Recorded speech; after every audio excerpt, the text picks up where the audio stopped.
Bueno,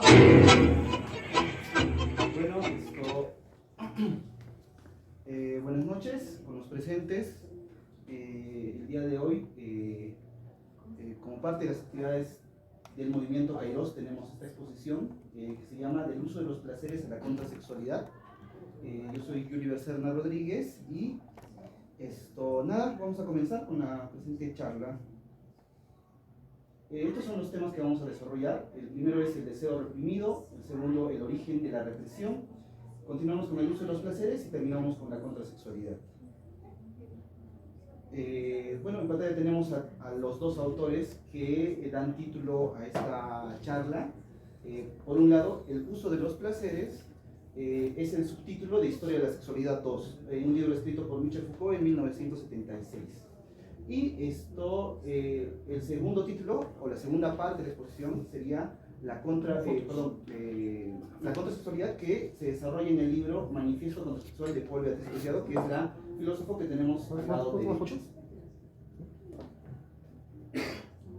Y precisamente acá tenemos los libros, Historia de la Sexualidad, el uso de los placeres, 1976, Paul Beatriz Preciado, Manifiesto Contrasexual, este es del 2002 más o menos, no tengo el año exacto, por ahí más o menos. Otro texto al cual vamos a recurrir es El Antiedipo, Capitalismo y Esquizofrenia de Gilles Deleuze, que también nos va a ayudar a poder explicar los diferentes conceptos. Entonces comenzamos con el deseo reprimido. El deseo reprimido.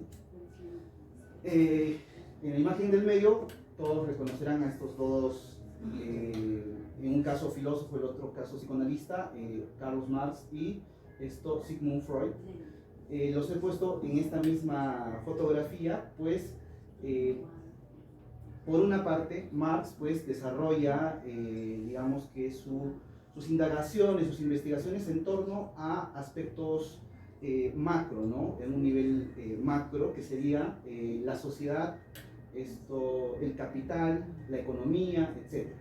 Y por otro lado tenemos a Freud, que ya también él se encarga de investigar pues en los aspectos intersubjetivos, en lo micro, ¿no? El deseo, las pulsiones, la libido.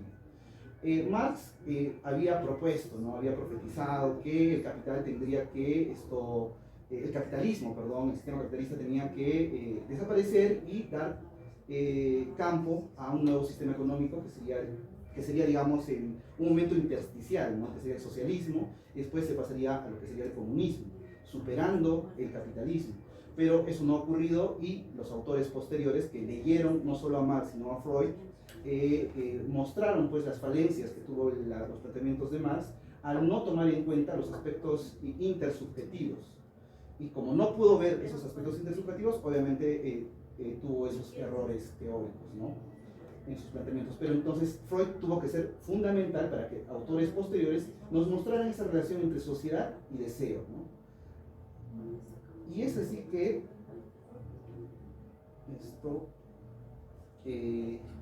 bueno, entonces hablando en términos macro, una protesta se da pues en el campo de lo social y de lo político. Y en términos generales podríamos hablar de que una protesta vendría a ser una incongruencia entre un deseo, algo intersubjetivo, y un régimen político, un status quo, algo macro, algo social, algo político, algo económico, etc.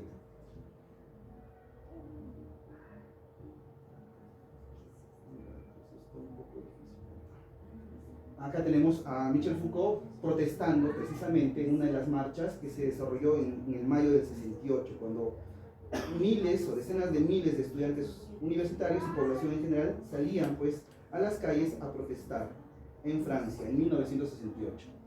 ¿Por qué comienzo con estas cuestiones, digamos, sociales, estas convulsiones sociales? Porque el desarrollo de la presente exposición gira justamente en torno a lo que sería el aspecto social, político, y el aspecto intersubjetivo, el deseo, para ser más específicos. Voy a leer este fragmento del libro El Antiedipo, Capitalismo y Esquizofrenia de Deleuze y Guattari. Por ello, el problema fundamental de la filosofía política sigue siendo el que Spinoza supo plantear y que Reich descubrió. Pregunta, ¿no? ¿Por qué combaten los hombres por su servidumbre como si se tratase de su salvación? ¿cómo es posible que se llegue a gritar, queremos más impuestos, menos pan? Como dice Reich, lo sorprendente no es que la gente robe o que haga huelgas. Eso no nos debería sorprender. Lo sorprendente es que los hambrientos no roben siempre y los explotados no estén siempre en huelga. Entonces, esto es un fundamento importantísimo, porque por lo general las huelgas, las protestas, tienen un límite, como las que vivimos pues hace poco, ¿no? En enero. Un límite porque después de ese tiempo, no sé, pues 3, 4 días, 5 días, una semana, 2 semanas, todo comienza a decaer, ¿no? Y ellos dicen, estos autores, pero si ellos tienen hambre, si ellos sufren discriminación, si ellos, no sé, pues tienen un montón de problemáticas, ¿por qué no siempre roban? ¿Por qué no siempre están en huelga? Continúo, ¿no? ¿Por qué soportan los hombres desde siglos la explotación, la humillación, la esclavitud, hasta el punto de quererlos no solo para los demás, sino también para sí mismos? Nunca Reich fue mejor pensador que cuando rehúsa invocar un desconocimiento o una ilusión de las masas para explicar el fascismo, y cuando pide una explicación a partir del deseo en términos de deseo. No, las masas no fueron engañadas, ellas desearon el fascismo. Ojo ahí, las masas desearon el fascismo, desean la represión. En determinado momento, en determinadas circunstancias, y esto es lo que precisa explicación, esta perversión del deseo gregario. O sea, ¿cómo es posible que las masas deseen su propia esclavitud? Conecta a otra computadora, me dice. No importa, después lo editamos. Se apagó la pantalla y... Ah, por eso. He cambiado de...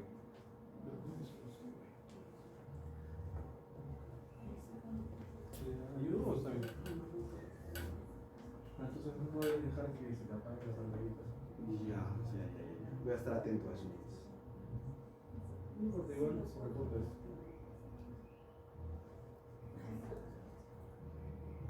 ¿Qué tal?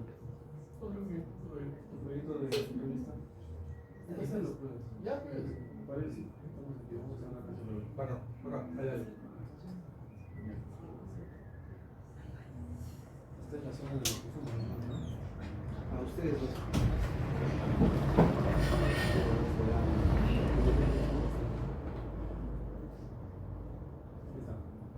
Ya, voy a tratar de que no se apague la pantalla. Sí. Ya sabemos de todo. Ya, entonces continúo. Entonces llegamos a esta conclusión, a esa hipótesis, ¿no? De que las personas no continúan con las huelgas porque desean su propia represión.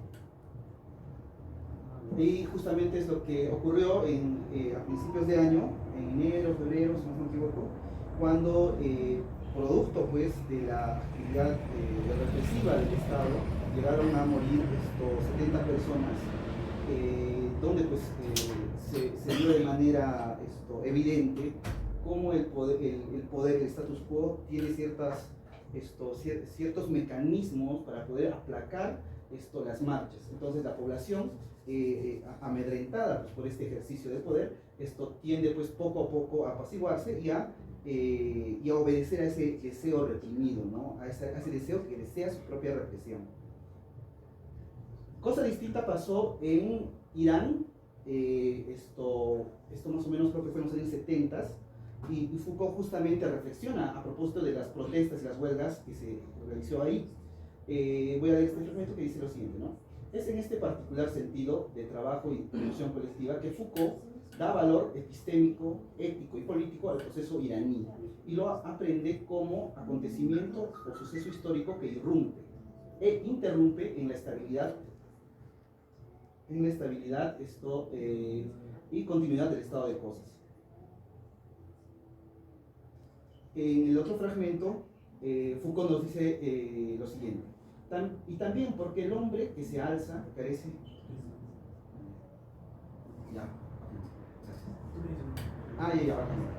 Y también porque el hombre que se alza carece finalmente de explicaciones. Hace falta un desgarramiento que interrumpa el hilo de la historia y sus largas cadenas de razones para que un hombre pueda realmente preferir el riesgo a la muerte a la certeza de tener que obedecer. Esto también es fundamental, ¿no?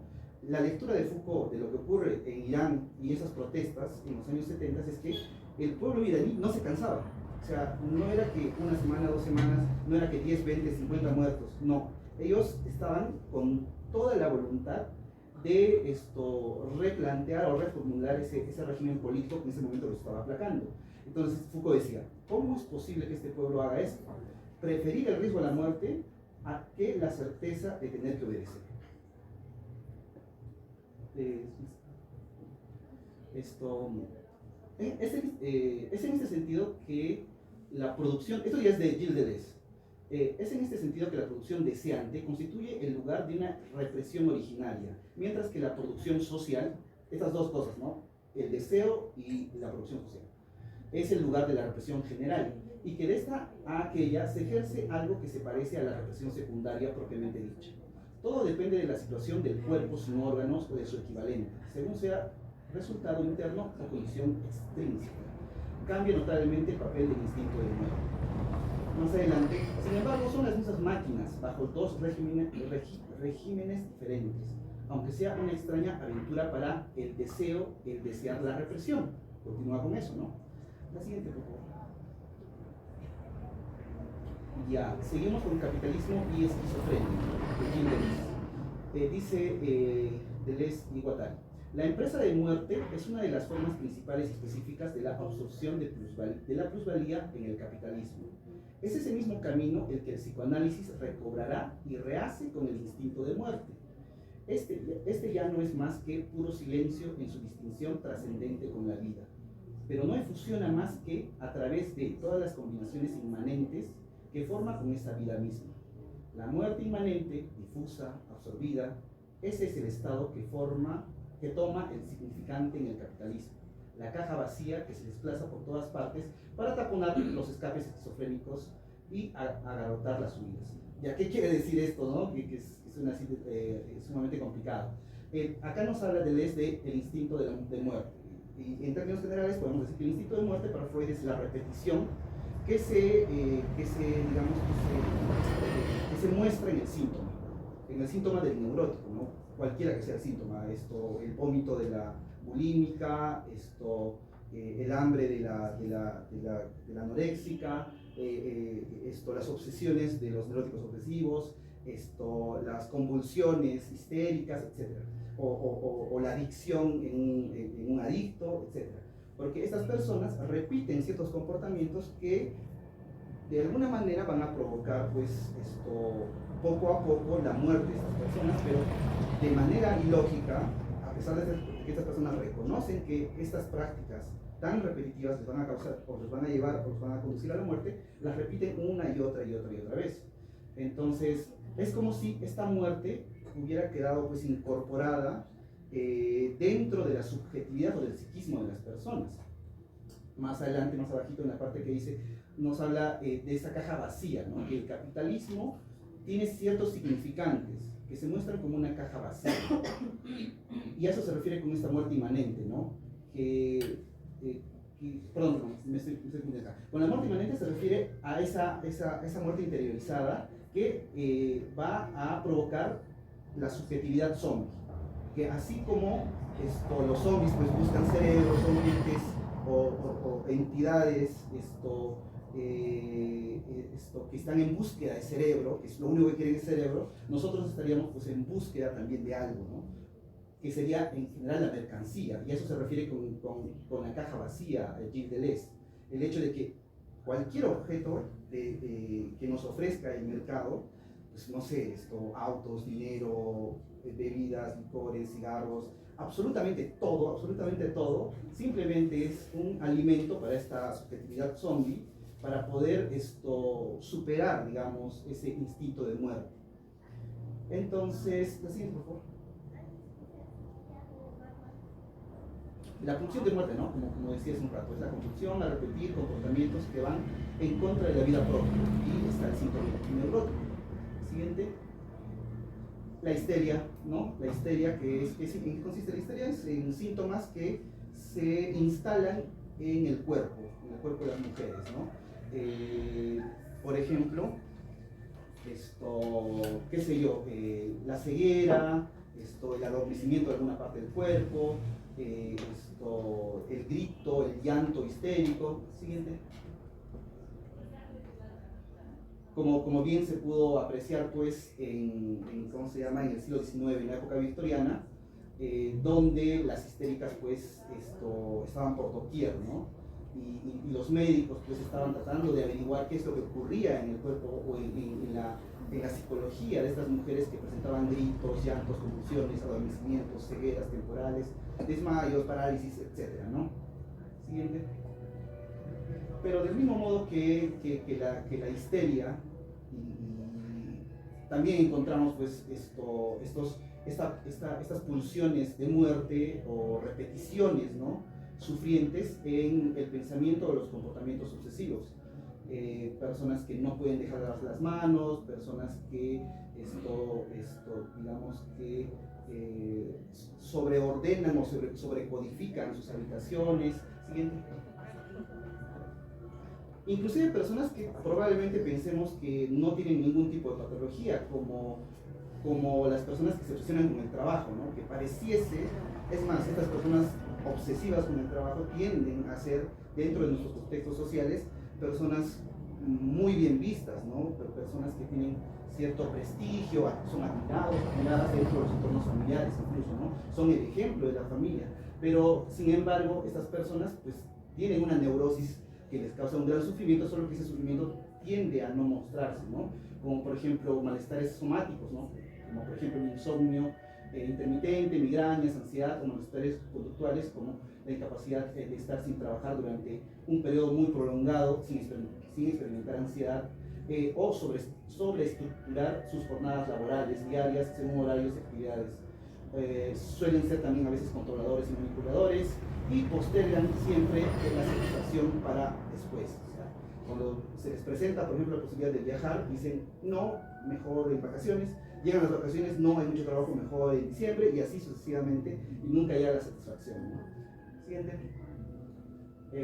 Las adicciones definitivamente también son manifestaciones de esa pulsión de muerte. Siguiente. Ahora vamos a pasar al tema, al segundo tema, que es el origen de la represión, ¿no? O sea, ya hemos visualizado cómo se manifiesta esta pulsión de muerte en estas repeticiones que se zonifican en los síntomas neuróticos, ¿no? Entonces ahora vamos a explicar el origen, cómo así aparece esta pulsión de muerte. Entonces vamos a hablar del complejo de Edipo y la familia. Siguiente.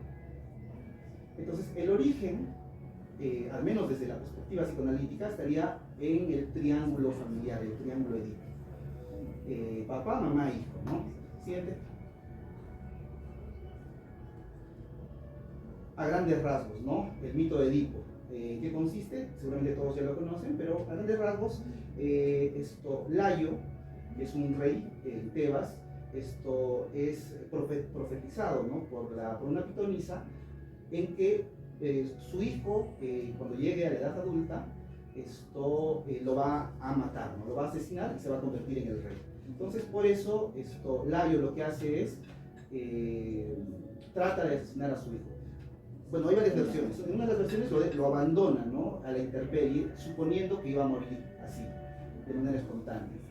Sin embargo, este niño, este bebito, es rescatado por dos campesinos que se lo llevan a otra ciudad y lo crían hasta que Edipo llega a ser adulto. Una vez que Edipo es adulto, también le profetizan que él va a matar a sus padres. Pero precisamente para no matar a esos padres, que no eran sus padres, eran padres postizos, se escapa de esa ciudad y se va a Tebas, donde están sus verdaderos padres.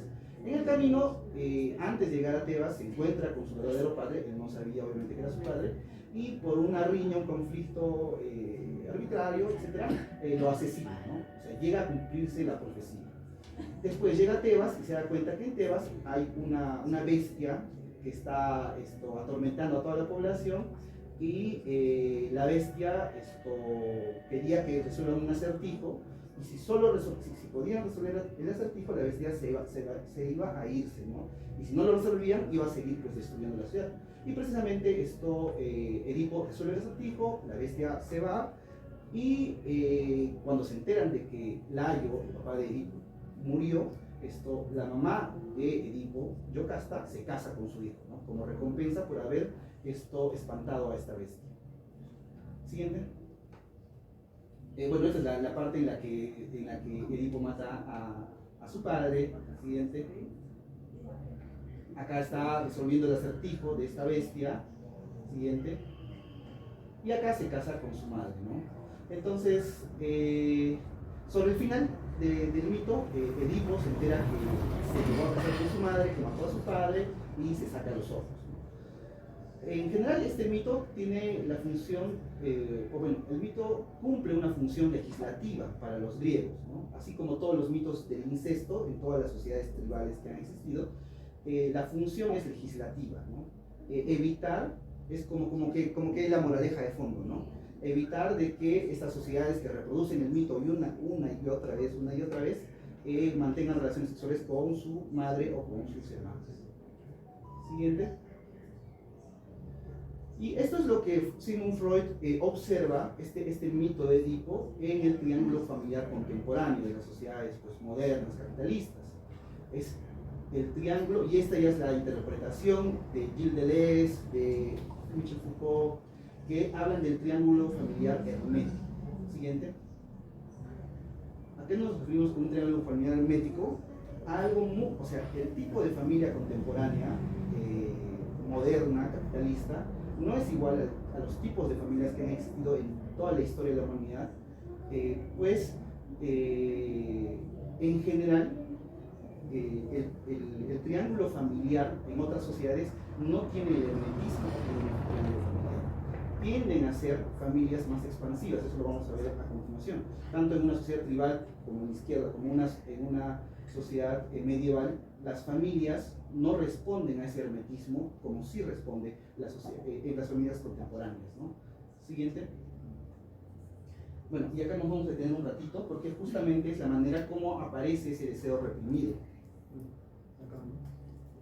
Que posteriormente, el deseo reprimido que posteriormente se va a manifestarse en esa compulsión a repetir en el síntoma neurótico. Ya. Entonces acá tenemos a Jacques Lacan. Vamos a salir en un rato de las coordenadas freudianas, porque el mito de Edipo, el triángulo familiar freudiano, digamos que Freud utiliza más las figuras paternas en función de su genitalidad. O sea, para Freud, mamá es pues ese cuerpo con vagina, ¿no? Y papá es ese cuerpo con pelo. Pero en el caso de Jacques Lacan, él utiliza funciones. O sea, así, de este modo, la función materna puede ser ejercida, y en general, estadísticamente hablando, la cumple pues este cuerpo con vagina, ¿no? Y la función paterna, para Jacques Lacan, la función paterna puede ser ejercida por el padre en sí mismo, pero bajo ciertas circunstancias la puede ejercer cualquier otra persona o otra entidad incluso. Entonces, con Jacques Lacan vamos a hablar de funciones, no de cuerpos biológicos con un sexo específico, ¿no? Entonces, primero hablando de la función materna, ¿no?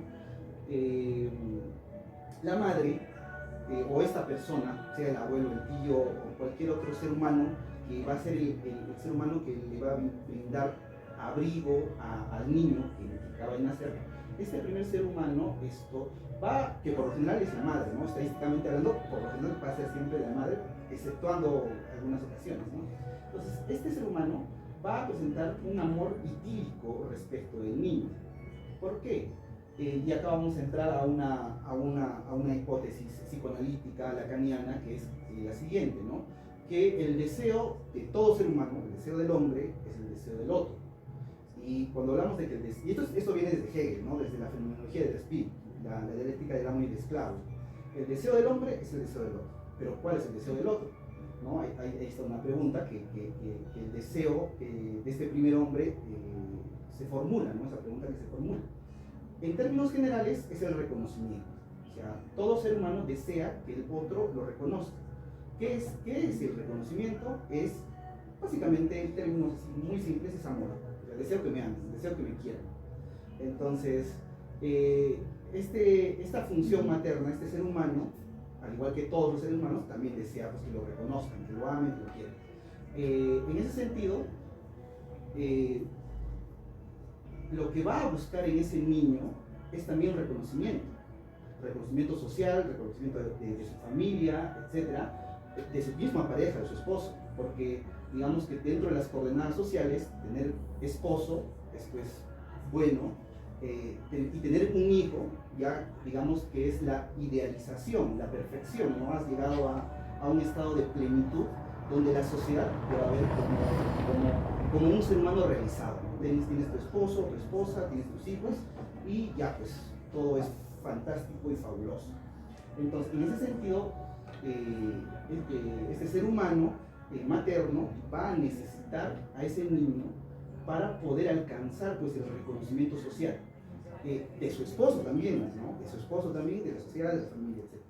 Y el niño cuando nace, desde el momento que se comienza a conectar, a vincular con esta madre o con esta función materna, va a desear el deseo de la madre, va a desear el reconocimiento de la madre. Entonces, ¿a qué se refiere esto? En el caso de un niño, ¿no? Que recién está aprendiendo a verbalizar, a vocalizar o a entender el mundo. El hecho de que la madre esté presente, ¿no? El hecho de que la madre le cante, le arrulle, le mime, le haga cosquillas, etc. Lo quiera, y todo eso, le dé calor, le dé abrigo, lo amamante y todo eso. Pero cuando la madre se ausente, porque por lo general, no ocurre siempre, por lo general la madre se va a ausentarse y va a escapar de la percepción del niño. Y el niño lo va a entender como un abandono.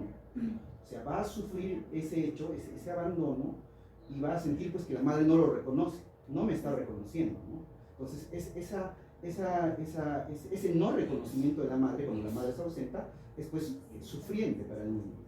Pero precisamente si la madre se ausenta, en el mejor de los casos, porque cuando no se ausenta, ahí ocurre algo mucho más crítico, ¿no? Precisamente cuando la madre se ausenta, es porque existe una función paterna.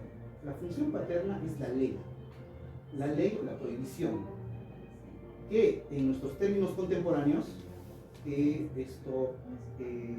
esta prohibición se dibuja en una dicotomía que va de lo anormal a lo normal. En ese sentido, ley existió siempre, a lo largo de toda la historia de la humanidad. Siempre es necesaria una ley para que exista una sociedad, pero no de este tipo. O sea, los conceptos de normal y anormal son conceptos clínicos que han aparecido a finales del siglo XVIII, principios del XIX. Entonces nosotros nos movemos en función de este tipo de parámetros, que son parámetros de alta intensidad, son muy rigurosos. ¿Por qué? Cuando utilizamos la categoría de anormalidad, estamos categorizando al sujeto como si poseyera una esencia monstruosa, como si fuera una entidad monstruosa. Categorías que no se utilizaban antes, porque antes se podía utilizar, por ejemplo, lo lícito y lo ilícito, ¿no? Que no tenían esa potencia clínica. Entonces, por un lado, tenemos la relación idílica entre madre y niño, y ese tipo de amor también no ha existido siempre. El amor que tenemos actualmente, que es un amor, digamos que busca una experiencia amorosa demasiado plena, porque precisamente las personas no podemos soportar nuestra soledad, pues necesitamos de los otros que nos reconozcan a toda hora, y ahora más que antes, incluso con el celular. Entonces, precisamente este tipo particular de familia hermética, donde hay una relación tan idílica entre madre e hijo, y donde hay una ley tan potente, que puede ser ejercida por el padre, por lo general, ¿no? El padre es el que suele separar el vínculo entre madre e hijo, y pide al niño, y la madre se ausenta, y el niño tiene que acostumbrarse bien al padre. Pero en ocasiones esta función paterna incluso puede ser cumplida por una ley. Imaginemos a una madre soltera, ¿no? O que ha enviudado. ¿Cuál es la ley que separa al niño de ella? Pues que tiene que trabajar para mantener al niño. Pues tiene que dejarlo en una guardería, o con el tío, o con la tía, no sé con quién, y tiene que irse a trabajar. Entonces, esta sería la dinámica para que esta ley de alta intensidad rompa el vínculo, y el niño atormentado porque la madre se ausenta, ya sea porque el padre le dijo que se fuera o porque tenía que trabajar, lo que sea, el niño va a sufrir de manera tormentosa el no reconocimiento de la madre, y por ello este deseo que no se está cumpliendo va a provocar que quede reprimido. O sea, este deseo que no se satisface se va a reprimir y se va a mandar al inconsciente. Y eso posteriormente pues va a generar un síntoma neurótico. Claro que esta no es la única represión. A lo largo de la vida del niño va a ir sumando represión tras represión, tras represión, tras represión, tras represión, porque esta ley prohibitiva que va de lo normal a lo normal, le va a ir diciendo, ¿no? Por ejemplo, si es un niño varón y llora, le va a decir, no llores, ¿no? No llores porque solo las niñitas lloran, ¿no? Y son leyes muy fuertes que el niño interioriza y después manda y reprime, pues, el inconsciente. O cuando el niño se está tocando los genitales, la niña o el niño se toca los genitales, le dicen, no debes hacer eso porque eso es malo, ¿no? Eso es malo y eso es pecaminoso, eso es horrible. Entonces, ese tipo de normativas son las que justamente provocan ese deseo reprimido, se manda al inconsciente y van a emerger después a manera de síntoma. Siguiente. Bueno, en ese es un método de datos mucha explicación. Este fotograma, para los que han visto Juego de Tronos, es de esta reina que tiene a su hijo, al príncipe, que lo sigue amamantando hasta los 10 años, ¿no? Y esto es lo que ocurre justo cuando no aparece la función paterna. Porque el marido murió, es una reina viuda. Y como es reina, tiene todo el dinero del mundo, no necesita trabajar. Entonces, el vínculo con el hijo es poderoso. Entonces, acá no aparece una función paterna, por ejemplo. Y en ciertos casos, esto ya va por otro lado, ¿no? Pero puede generar unas cosas, ¿no? El hecho de que no haya ley. Porque el niño es tan poderoso que puede crear cosas, puede crear realidades. Siguiente. Y esta es la diferencia, porque este es un esquema de una familia en una sociedad tribal. El triángulo es el padre, el círculo es la madre, y el cuadrado es el hijo. Ya, este es el esquema de una familia tribal, núcleo de parentesco tribal. El que está a la derecha que es el otro triángulo, es el hermano de la madre, que es el círculo. Porque este signo igual implica alianza, matrimonio. Y esa otra raya que está por arriba es consanguinidad, que tiene vínculo de sangre. Entonces, ¿por qué este esquema de núcleo familiar tribal tiene 4 elementos a diferencia de los 3 elementos de las sociedades contemporáneas? Porque esto se llama avunculado. Ese es el nombre técnico que utilizan los antropólogos. Porque el tío materno cumple una función vital con el hijo. Mientras la madre, y eso es diferente, ¿eh? Eso también cambia en nuestros esquemas, porque en muchas sociedades tribales la madre es la que tiene el carácter fuerte y la que da ciertas reglas de manera más enfática a los niños, y el padre, en muchas sociedades tribales, tiende a ser más amoroso o afectivo.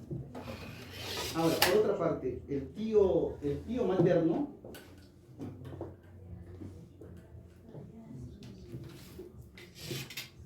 es el que es el más inflexible, es el que pone la ley más dura.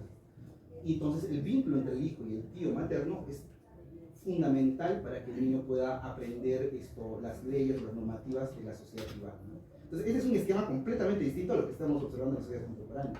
Siguiente. Bueno, y esto lo he sacado de Estructuras Elementales de Parentesco, de Levi Strauss, ¿no? Si nos concentramos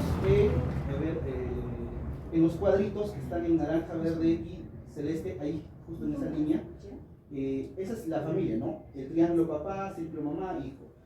Papá, mamá, hijo, papá, mamá, hijo. Pero esas líneas entrepunteadas señalan de que hay una conexión importante entre abuelo e hijo, entre tío materno e hijo.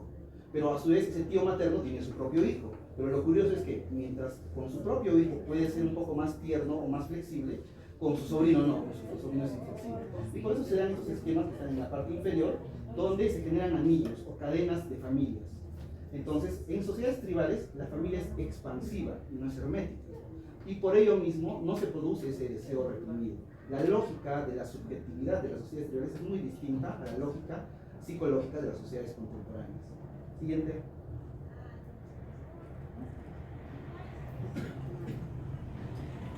Estos son fragmentos de otra vez, Gilles Deleuze-Guattari en el que dijo: el único mito moderno es el de los zombies, esquizos mortificados, buenos para el trabajo, conducidos a la razón. En este sentido, el salvaje y el bárbaro, con sus maneras de codificar la muerte, creo que se voy a pasar. Voy a leer el más importante, me parece, el segundo. ¿Cómo explicar que el capitalismo, y acá hace la diferencia con otras sociedades, cómo explicar que el capitalismo con su axiomática, su estadística, efectúe una represión mucho más vasta. Ahí, esa es la hipótesis, ¿no? El capitalismo efectúa una represión mucho más vasta de la producción de los regímenes precedentes, que sin embargo no carecían de medios represivos. A ver, más abajo.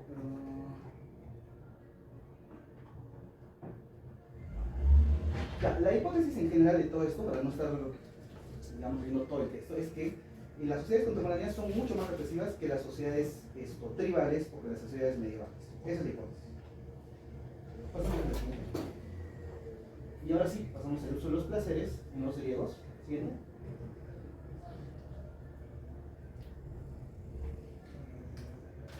La pregunta fundamental que se hace Michel Foucault en el uso de los placeres es la problematización de los placeres. O sea, cómo los griegos problematizan el placer, ¿no? Y para ello, Foucault nos habla de que los griegos lo hacen de este modo en función de estos 4 conceptos: la afrodisia, la chéresis, la encrateia y la ascesis. Siguiente. Afrodisia. Comenzamos como afrodisia, vamos a desarrollar los 4. Afrodisia. ¿Qué es la afrodisia? Para los griegos es la fuerza vital que circula entre deseo, práctica y placer. Es la fuerza, la afrodisia, es la fuerza vital que circula entre deseo, práctica y placer. ¿Qué es el deseo? Primero, ¿no? El deseo es una manifestación psíquica, puramente psíquica, interna, de una falta, de algo que no tenemos, que busca satisfacerse, ¿no? Práctica. ¿Qué es una práctica? Un procedimiento, es un hacer, ¿no? Una ejecución, una práctica, un procedimiento necesario para alcanzar el placer. Y el placer es la satisfacción en la práctica. Mientras realizo la práctica, mi cuerpo se satisface. Mi cuerpo se satisface. Córtalo. Sí.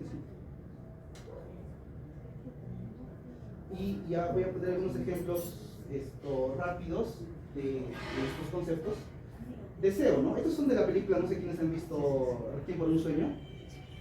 Córtalo, o sea, ¿cómo se dice? Un mensaje. Ya, entonces, de la película Requiem por un sueño, ¿no? Esta señora, aparece el deseo, se manifiesta el deseo de un plato de comida. Entonces ella imagina que el plato de comida está por ahí, ¿no? Siguiente.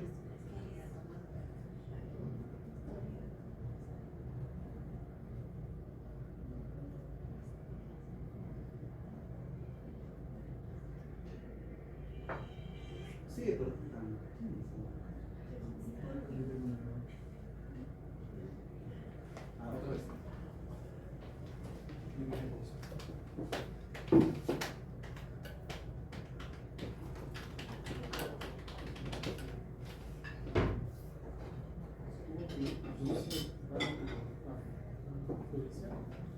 Eso sí no está probablemente, tal vez. Entonces, en la primera diapositiva veíamos pues que aparece el deseo y la persona visualiza en su mente un plato de comida. Eso es solo el deseo, ¿no? Después, en la práctica, esa persona pues ejecuta esta acción de prepararse una hamburguesa para satisfacer el deseo primero. Siguiente. Y después está la satisfacción del placer, ¿no? En el momento que se come la hamburguesa. Entonces, deseo, práctica y placer. Siguiente. Pero en esta misma película ocurre algo particular, porque esta película sí me parece fundamental para poder explicar de manera muy didáctica esto de la afrodisia. Esta misma persona, esta señora, obviamente, como todos, desea comida, se prepara la hamburguesa, come la hamburguesa y todo bien, ¿no? Todo bien hasta ahí. Pero esta misma persona también desea salir en un programa de televisión con un vestido rojo entallado, y esto para buscar nuevamente el reconocimiento, ¿no? De la sociedad, de su familia, de sus amigas, etc. Y para lograr esto, o sea, para aparecer en ese programa de televisión con ese vestido rojo entallado, necesita pues realizar ciertas prácticas, ¿no? Pesarse, comer comida saludable, hacer dieta, ejercicios, etc. Ciertas prácticas para alcanzar ese deseo de llegar a ese canal de televisión con ese vestido rojo. Siguiente.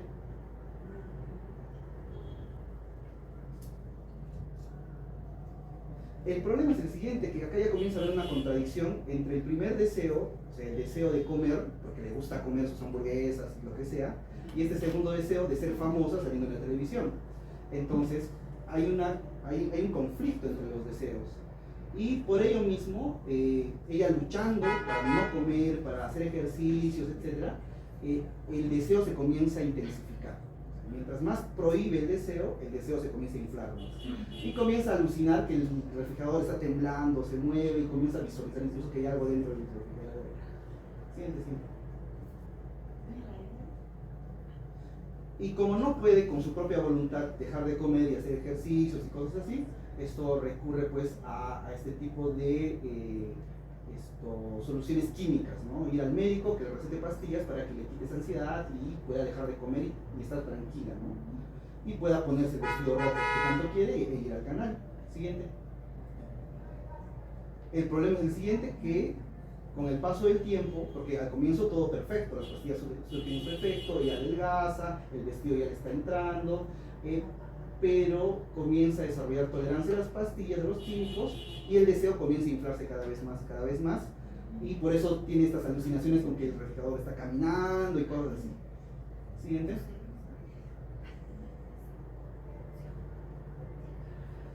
Y sobre el final de la película, pues ella se vuelve una adicta a las pastillas, ¿no? Porque las pastillas también le suministraban de un cierto placer, un placer que serían los efectos secundarios de la pastilla, ¿no? Un placer secundario que ella no se daba cuenta al comienzo, pero que después la fue dominando por completo. Entonces, esto se vuelve adicta a las pastillas, enflaquece demasiado y un montón de síntomas que la llevan casi hasta la muerte, ¿no?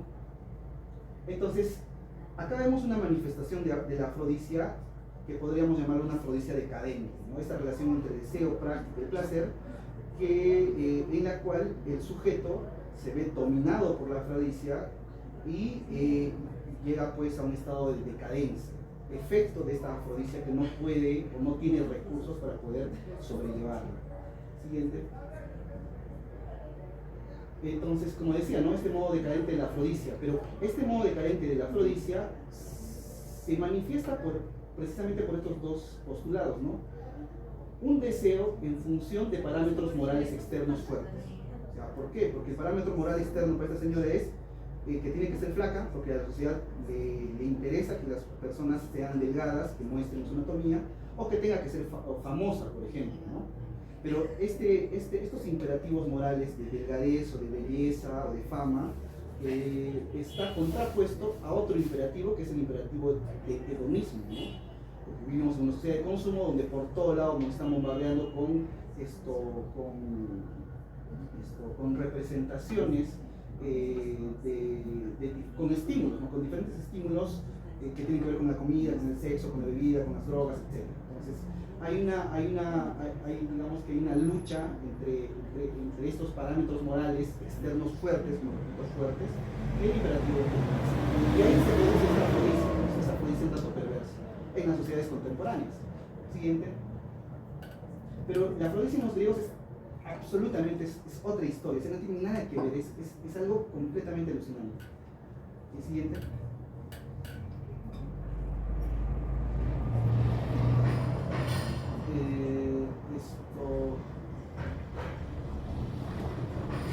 Ya, vamos a desarrollar los otros tres conceptos en los griegos para que se pueda entender la afrodisia en los griegos.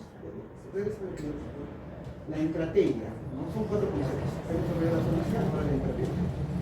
¿La encrateia qué es? Para los griegos es el principio o estado ético, no ser esclavo de los placeres. ¿Cuál sería la virtud? El dominio de uno por uno mismo. Totalmente diferente, pues, al imperativo hedonista de la sociedad contemporánea. Para los griegos, ese compromiso ético es el dominio de uno por uno mismo. En la filosofía griega antigua, encrateia es un estado de poder sobre algo, generalmente un estado de autocontrol. Dominio donde uno tiene poder sobre las propias pasiones e instintos. Solo mostrando encrateia llegaremos a dominar el espacio íntimo, privado y público. Entonces, ese sería la encrateia, ¿no? El dominio de uno por uno mismo. Siguiente.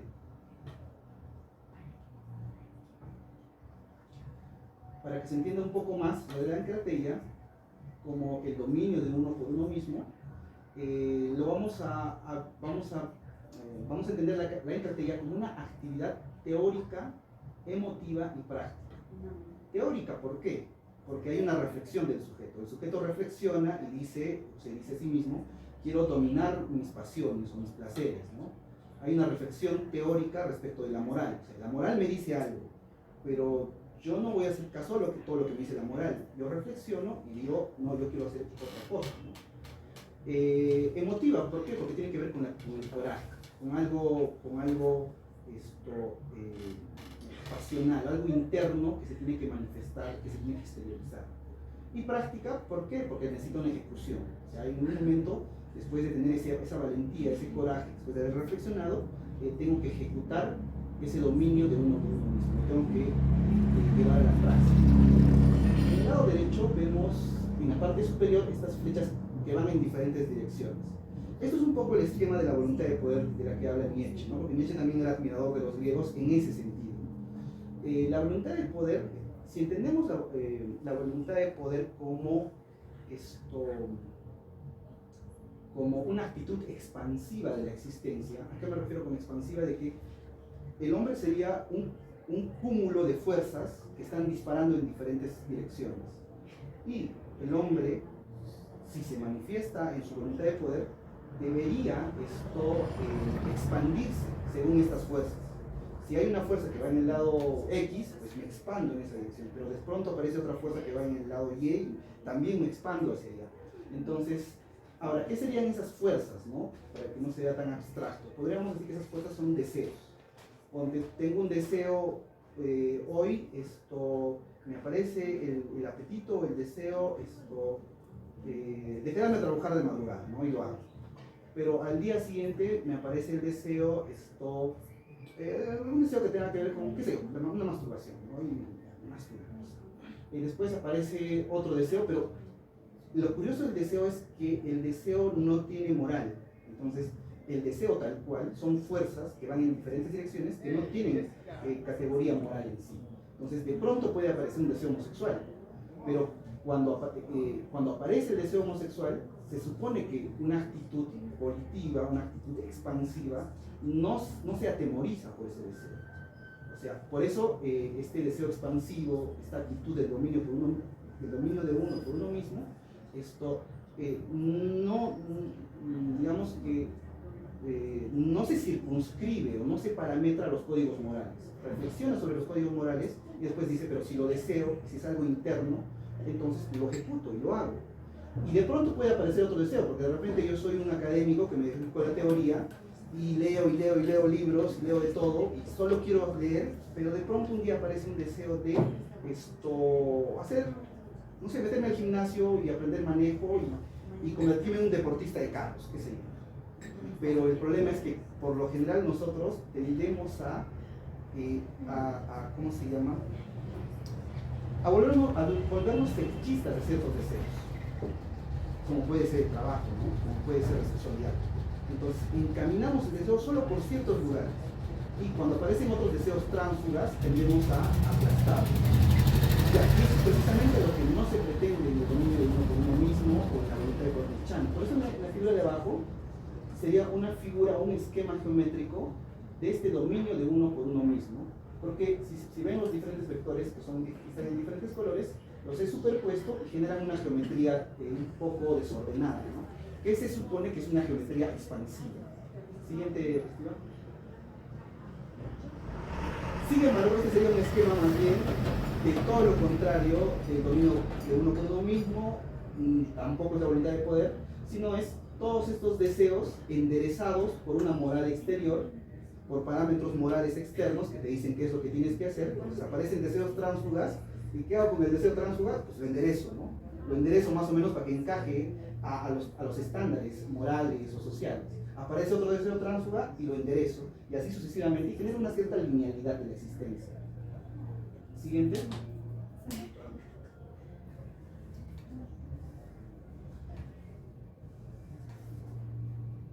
Entonces, el dominio de uno por uno mismo consistiría en un dejar morir, en este coraje, esto le llamaba Foucault, el último Foucault de los años 80, la parresia, ¿no?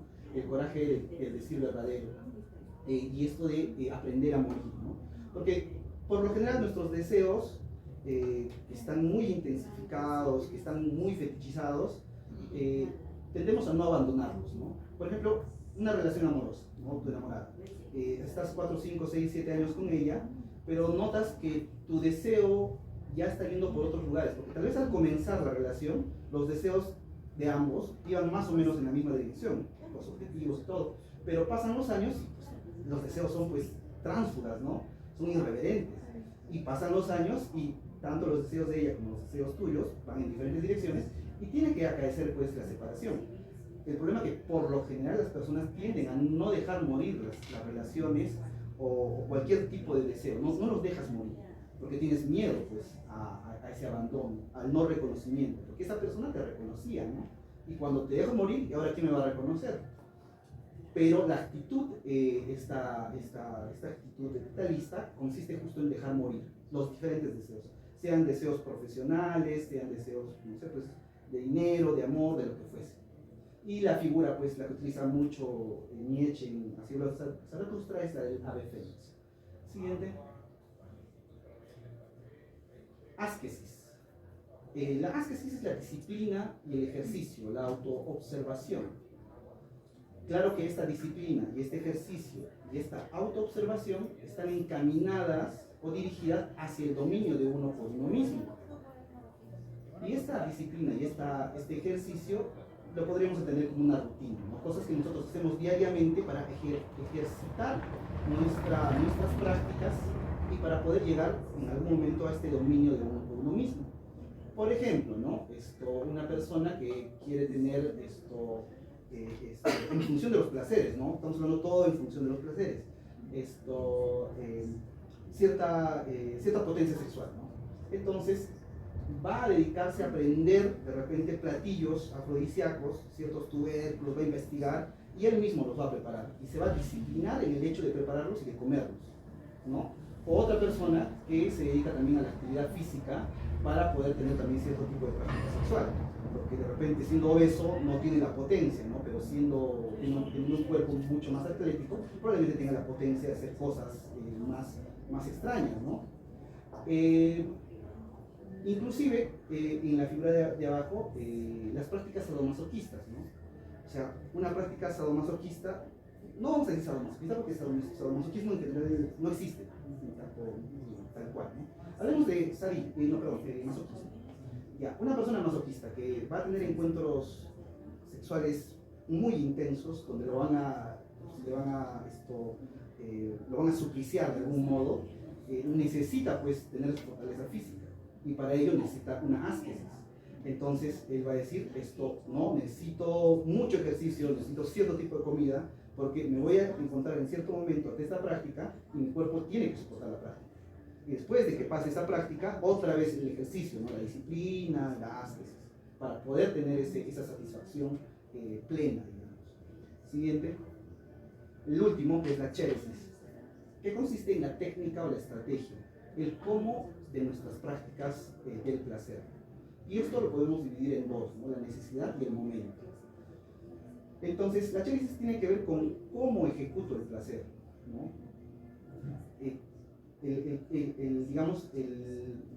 Yendo con la necesidad.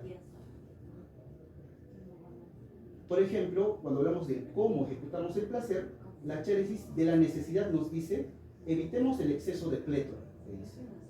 ¿Qué es el exceso de plétora? El atiborrarte de algo. Por ejemplo, la gula, ¿no? o la bulimia, o los atracones, o el hedonismo en general, ¿no? Atiborrarte, llenarte de algo. Entonces, la chéresis como técnica busca, tienes que dosificar, no puedes atiborrarte. Como técnica también de necesidad te pide que evites el exceso de extravagancia, la búsqueda continua y permanente de nuevas experiencias. Esta es la figura clásica que se habla mucho actualmente del sexo fluido, de estas personas que se supone que un día son hetero, después de una semana son bis, después son trans, después no sé qué más son, y que cambian de sexualidad como si estarían cambiando de ropa, ¿no? O de drogas también, ¿no? Que consumo coca, que consumo LSD, que consumo otra y otra y otra y otra. Entonces, la chéresis, esta técnica de cómo ejecutar el placer, también debería evitar ese exceso por extravagancia, ¿no? O ponerle ciertos límites. Por otra parte, la chéresis de momento tiene que ver con la circunstancialidad del placer. O sea, ¿cómo yo debo ejecutar mi placer? ¿En qué circunstancia de tiempo? ¿Con qué objeto? ¿Con qué tipo de objeto? ¿No? ¿Con qué objeto producir mi placer? Si son con personas de qué edad, ¿en qué lugar? ¿No? De repente prefiero que sea en un entorno paisajístico, o de repente prefiero que sea dentro de mi casa, o prefiero que sea en un establo. ¿En qué momento del día? De repente hay un momento exacto para que el placer se produzca de la manera más plena a una hora específica del día, o en una estación del año, de repente en primavera, o con cierto clima, o con cierta edad, no sé. Entonces, buscar la circunstancialidad precisa para la plenitud del placer. Entonces, ese sería el otro elemento de la chéresis, ¿no? Siguiente. Y finalmente, para acabar con este otro, vamos a entrar solo a la última parte de la exposición. Cuando, digamos que en los griegos, el sujeto griego producía una relación armónica y de templanza entre su afrodisia, su encrateria, su chéresis, etc. Llegaba, digamos, que a esta estética de la existencia de la que habla Foucault. Tiene otro nombre que es el cuidado de sí, o la estética de la existencia, ¿no? El hecho de que el placer tiene que ser conducido por ciertos lugares que uno quiere para dominar primero mis placeres, porque, como hemos repetido, no se busca el hedonismo, no se busca la extravagancia, se busca el cuidado del placer, la estética del placer, la belleza del placer. Entonces, se producen esas geometrías. Utilizamos el ejemplo de esos vectores. Son geometrías extrañas, raras, tanto caóticas, parecen caóticas, pero podrían ser diferentes subjetividades, ¿no? Un sujeto 1 allá, otro sujeto 2 acá, otro sujeto 3 acá, y cada uno produce esa estética de su existencia y de sus placeres. Ese sería el cuidado de sí, ¿no? Siguiente. Me faltaba esto. Esto lo vamos a hacer también más rápido. Hay 3 escalas para la manifestación o para poner en ejecución esta estética de la existencia: la dietética, la económica y la erótica. La dietética consiste en la esfera íntima, la económica en la privada y la erótica en la pública. Siguiente. La íntima es de lo que ya hemos hablado, el dominio de uno por uno mismo. La privada tiene que ver del dominio de uno respecto de su familia. Eso en general está en función del varón. O sea, esta es la figura que es la figura masculina, es el hombre. Y la tercera, el dominio de uno respecto de otro hombre, un semejante, otro varón. Siguiente. La dietética ya lo hemos explicado, el dominio de uno por uno mismo, con la comida, con la bebida, con las drogas, con la masturbación. O sea, donde yo me encuentro, no con otro ser humano, sino simplemente con sustancias o elementos que me provocan un placer. Entonces, con esas sustancias tengo que ejecutarlo, como ya lo hemos mencionado, ¿no? Con esas 4 palabras griegas. Siguiente. Como en el caso de la masturbación, ¿no? Cómo buscar una encrateria, una afrodisia, una asquesis en función de la masturbación. Siguiente. En la económica, la vida privada, en la casa, el dominio de uno respecto de su mujer y de su familia, por consiguiente, ¿no? Esta es una relación vertical, porque acá el varón,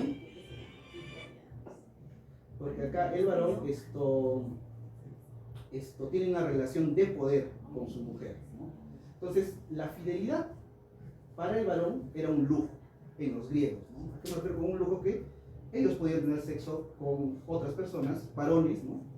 Y también con etairas, prostitutas, etc. O sea, ellos tenían la licencia de hacerlo. La cuestión es que esa licencia de hacerlo no era bien vista, ¿no? O sea, lo podías hacer, pero te miraban un poco mal, ¿no? Te decían, no, es intemplado, ¿no? Esta persona no domina sus placeres. Pero si sí respetaba a su mujer, pues tenía cierto prestigio, ¿no? Entonces era para él un lujo, lo ostentaba con mucho lujo, esa fidelidad. La fidelidad para la mujer, en cambio, era un mandato. Ella tenía que ser fiel. Ella era la administradora del hogar, gestionaba cómo y de qué manera el dinero tenía que circular, por ejemplo, dentro del hogar. La mujer era buena, si la mujer era buena administradora, solo si era una gran mujer, una buena administradora, etc., merecía la fidelidad del marido. O sea que ella se tenía que ganar con todo su esfuerzo esa fidelidad. Si era una mujer media vaga, media ociosa, que no administraba bien la familia, pues el marido tenía toda la licencia para tener sexo con todos. Entonces, este es el esquema, ¿no?, de este cuidado de sí, de esta estética de existencia dentro de la familia. Como este hombre, aparte de dominarse a sí mismo, domina a alguien que está por debajo de él, ¿no? Siguiente.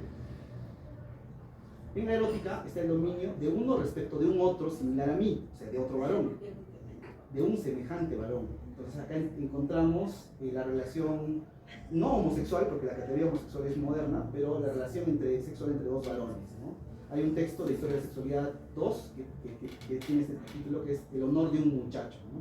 Porque esto no es indiscriminado.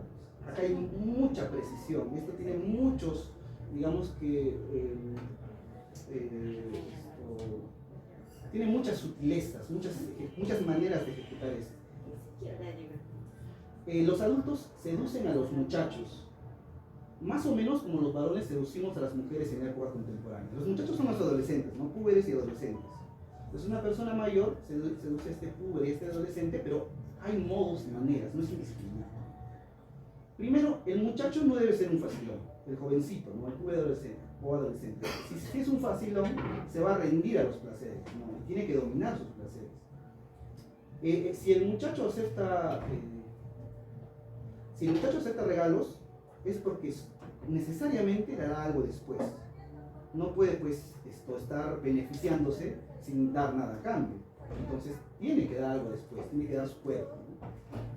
Solo entregarás tu cuerpo si y solo si el adulto haya hecho grandes sacrificios. O sea, el muchacho no puede entregarse así nomás, ¿no? El que se entrega muy rápido, o a muchachos, el que se entrega muy rápido, o a muchos hombres, será pues un intemperante. O sea, ese muchacho o ese adulto, si tienen prácticas sexuales por doquier, también sean considerados intemperantes, ¿no?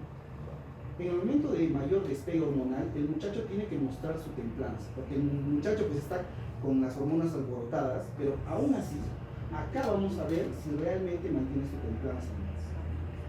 Entonces se trata de una seducción muy estratégica, ¿no? Y por otra parte, ¿no?, esto de la barba también es muy interesante, el hecho de que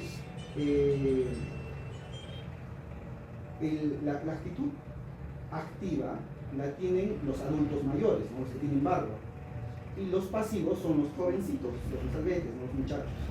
Pero cuando el muchacho ya comienza a pasar cierta edad y la barba se le comienza a acumular en la cara y se comienza a ser más tupida, ya tiene que dejar la actitud pasiva y pasar a la actitud activa. Y ocurre que había muchos muchachos que, a pesar de que ya tenían la barba protuberante, querían seguir siendo pasivos, y eso era mal visto pues, por los griegos. Si ya eres completamente viril, ya eres todo un macho y un hombre de la polis, tú tienes que ser el viril, tú tienes que ser el activo. Entonces hay un montón de cositas, ¿no?, que se tienen que ver ahí. Siguiente. Y nada, ahí algunas prácticas. Y la ética de la virilidad, ¿no?, el hecho de lograr el dominio pleno y todo ello. La siguiente. Y acá sí les prometo que unos 10 minutos más y terminamos. ¿Ya? Pero para eso voy a necesitar mi computadora, voy a tener que irme allá porque para eso necesito un software especial y no se va a poder hacer con el celular. Más bien, apágalo, no quiero ver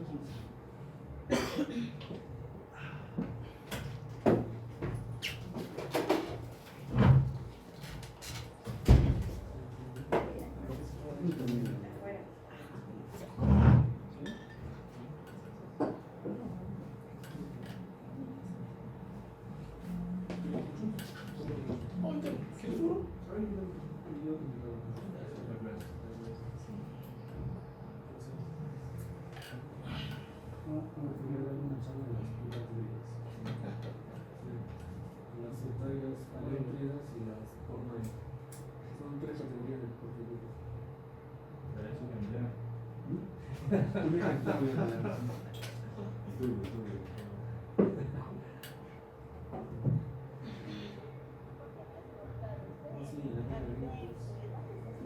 entrañas son las mejor vistas. Las he tenido derechos, pero mucho más. Y tenía cultura que era escaso lo que vivían las mujeres. Entonces, con una hetero tenía que ser millonario. Ya bueno, entonces la contrasexualidad, ¿no? La contrasexualidad. Acá tenemos a Paul Preciado, que es la autora del libro Manifiesto Contrasexual. ¿Qué es la contrasexualidad? Es una tecnología de reinterpretación del cuerpo en su relación con el placer, ¿no? Una tecnología de reinterpretación del cuerpo en su relación con el placer. Vamos a ver rápidamente algunas tecnologías represivas que Paul Preciado estudia en este libro, que surgen sobre todo durante el siglo XIX y principios del siglo XX. Por ejemplo, estas tecnologías de represión, voy a leer este fragmento para que se entienda. Entre estos aparatos encontramos, se está refiriéndose a cierto tipo de tecnología que buscaba la represión del cuerpo, ¿no? Entre estos aparatos encontramos guantes nocturnos para evitar el tacto genital, hierros de cama para evitar la fricción de las sábanas contra el cuerpo, grilletes de contención que impiden la fricción de las dos piernas de la joven masturbatriz, así como toda una variedad de cinturones diseñados para evitar el tacto en la joven y la erección en el joven masturbador. Por ejemplo, se recomienda para los muchachos la circuncisión, la perforación de la piel del prepucio con un anillo y en casos extremos la castración parcial. En el tratamiento de la joven masturbatriz se aconseja quemar la parte interna de las nalgas cercanas al sexo e incluso en casos severos la clitoridectomía. Los cinturones femeninos presentaban una malla de alambre perforada para impedir el tacto sin cerrar el paso de la orina. Para los varones existían aparatos similares, pero el más popular de todos era una funda dentada, ajustable al pene. En caso de erección, los dientes metálicos perforan la piel del pene, transformando la erección en una experiencia dolorosa. Entonces, esto, ¿no? En 1856 y más o menos en el siglo XIX. Ese tipo de tecnologías para impedir la masturbación. Y acá justo tenemos un poco algunos de estos dispositivos, ¿no? Represivos, morales. Ahora, la mano de la masturbadora, ¿no? Aparece como la causa posible de diferentes afecciones, tales como el estreñimiento. O sea, se refiere a qué males venían asociados a la masturbación. Venían males como el estreñimiento, el crecimiento de jorobas, el mal aliento, la congestión nasal. No será hasta el siglo XVIII que la masturbación será construida médica e institucionalmente como una enfermedad. El caso de las histéricas, ¿no? El placer femenino, esto siglo XVIII, principios del XIX, para volver a repetirlo, ¿no?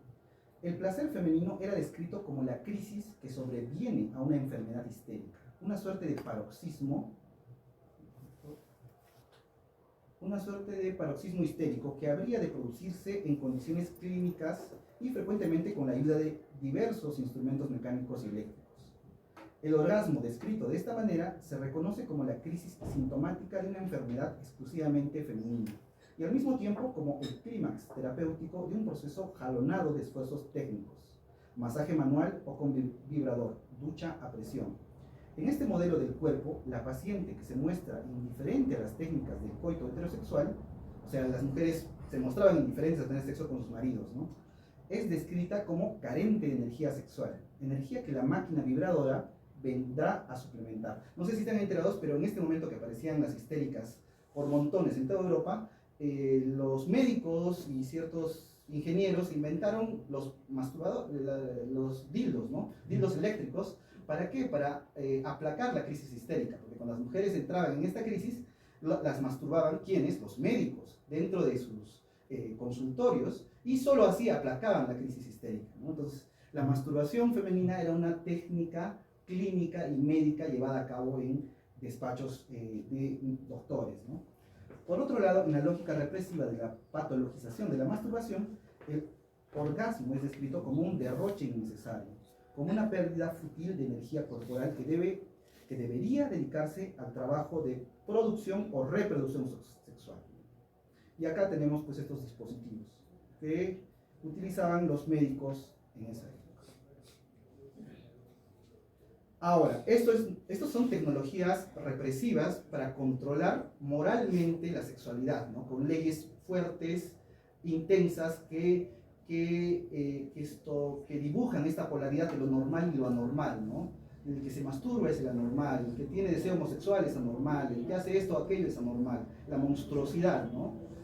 Pero contra todo esto, pues, Paul Preciado presenta las prácticas contrasexuales, ¿no? En el caso de la lesbiana masturbatriz, nos dice lo siguiente, ¿no? La mano y el dildo, lejos de ser imitaciones falocéntricas, o sea, lejos de imitar al pene, porque lo que la mayoría de personas piensa es, ¿no? El dildo o el consolador es la imitación del pene. No, eso es falso, dice Paul Preciado, ¿no? El dildo, lejos de, la mano y el dildo, lejos de ser imitaciones del pene, abren más bien líneas de fuga. El dildo vibrador es, en este sentido, una extensión sintética de la mano masturbatriz lesbiana, que ha conocido el guante y la cadena, pero también de la mano lesbiana masturbatriz, o sea, la inversa, que ha conocido el tacto y la penetración. Por último, el cinturón dildo podría considerarse como un órgano sexual sintético, al mismo tiempo mano injertada en el tronco y extensión plástica del clítoris. Entonces, Paul Preciado se está refiriendo a cierto tipo de prótesis relativamente contemporáneas, no tan contemporáneas en realidad. Estaríamos hablando de prótesis pues, que ya tienen ¿cuánto? Pues 50, 70, 80 años. Pero como extensiones o injertos del cuerpo. Son extensiones o injertos del cuerpo, ¿no?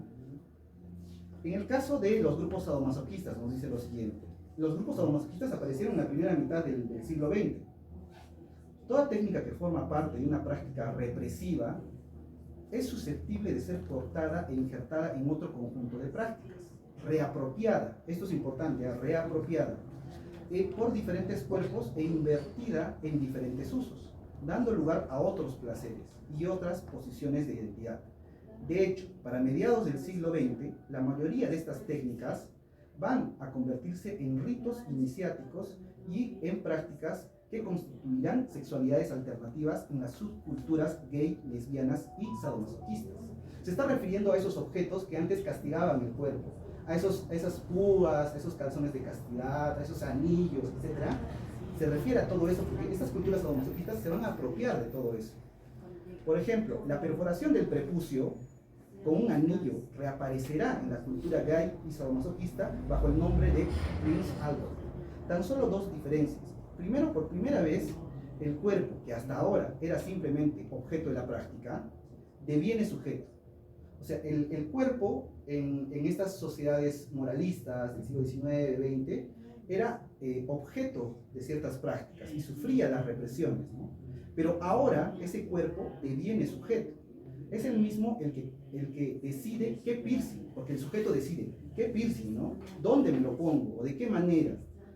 Y en segundo lugar, mientras que en la literatura del siglo XIX el anillo aparece como un impedimento de la erección para castigar pues, a los masturbadores, en la cultura del piercing es conocido por sus efectos de prolongación de la erección y del orgasmo. Se ha efectuado, por tanto, un giro completo de los usos y de las posiciones de poder que estos implican en torno a lo que aparece como una misma técnica. Entonces, esto es pues realmente contrasexual, ¿no? La reapropiación de objetos que antes reprimían la sexualidad. La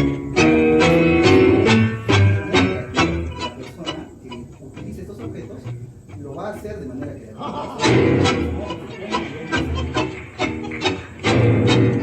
y este es el último ejemplo, el ano solar de Ron Adler. En el texto de Manifiesto Contrasexual, Paul Beatriz Preciado nos narra o nos muestra más o menos 4 prácticas contrasexuales. Pero esta es la que a mí me llama mucho la atención y la que quisiera que lean conmigo. Dice lo siguiente, ¿no? El ano solar de Ron Adler.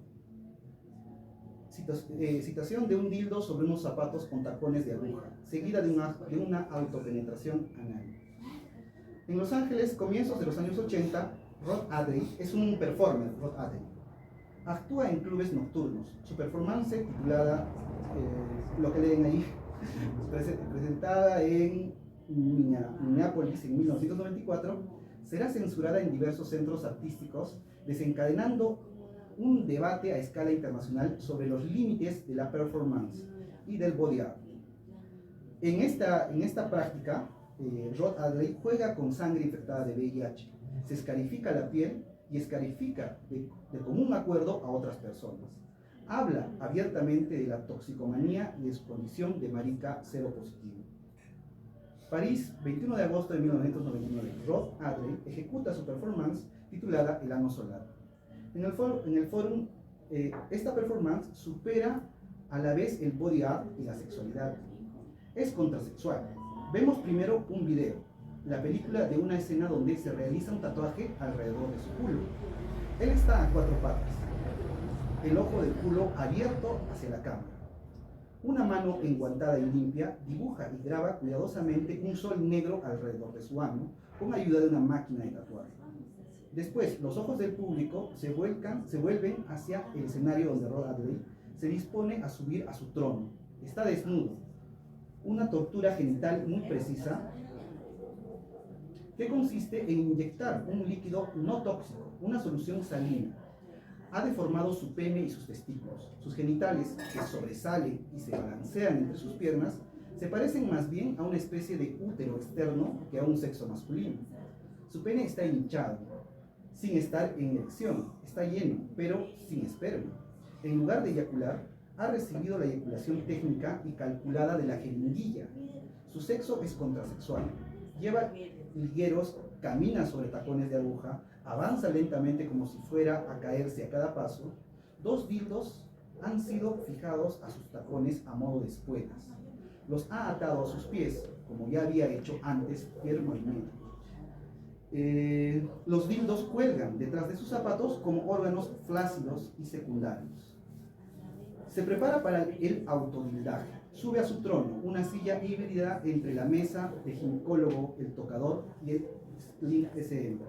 En primer lugar, se maquilla el rostro introduciéndose largas agujas bajo la piel que, a continuación, fija con dildos a su corona de espinas. Es la reina que tiene la cara estirada por la corona de oro. Es la esposa cuyo ano virginal, calentado por un sol negro, está dispuesto para una noche de bodas solitaria. A cuatro patas, la reina entrega su ano a su pueblo. Su público de súbditos espera ser cubierto por una ola de mierda. Su ano da, saca de él, con la ayuda de una caña, el collar de perlas blancas de Louis Brock. Una cadena interminable de bolas de mierda inmaculadas y brillantes. Su ano es bendición y don. Cuando el ano está vacío, dispuesto a recibir, el ritual de follar con el dildo comienza. Imprime una va y viene a sus piernas. Los dildos que cuelgan de sus talones se pelean por penetrar en su ano. Siempre, ninguno de los dos dildos posee totalmente su ano. Este no pertenece a ninguno de los dos. El trío folla, o más bien, no llega a follar, se masturba. No.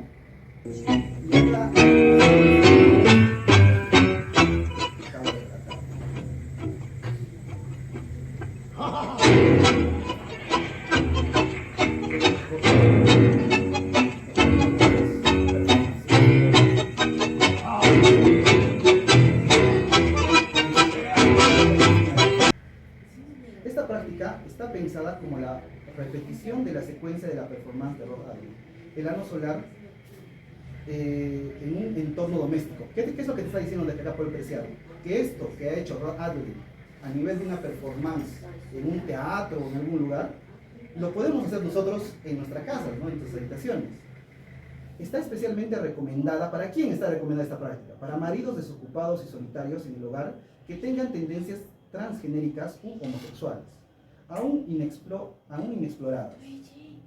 También es recomendable para las butch, las lesbianas con identificación masculina, las mujeres heterosexuales con identificación masculina, susceptibles de haber abandonado toda actividad sexual durante un periodo superior de 6 meses.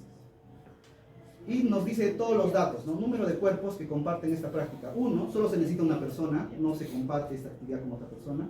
Tecnología, traslación contrasexual del dildo sobre unos zapatos con tacones de aguja, seguida de un autodildaje.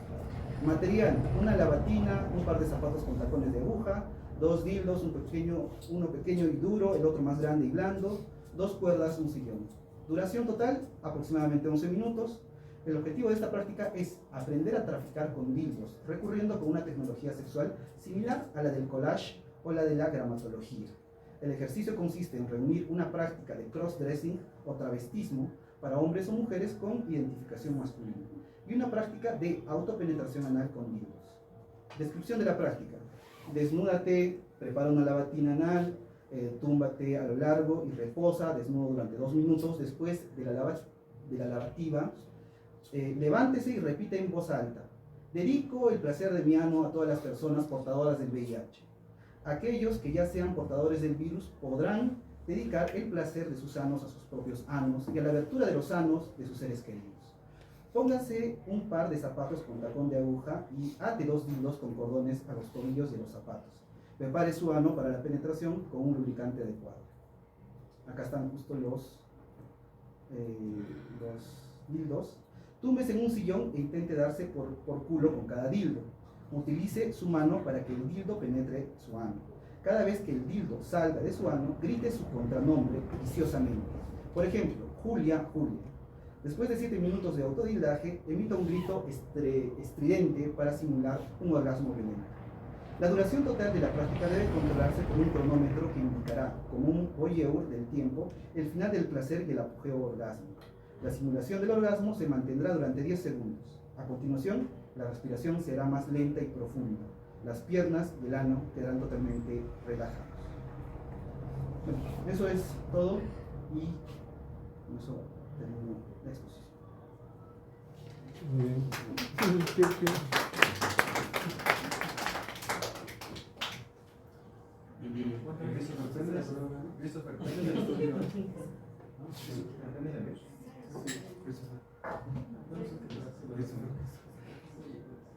Sí, se le una buena. Puede ser un contexto. Eso pasa por llegar tarde.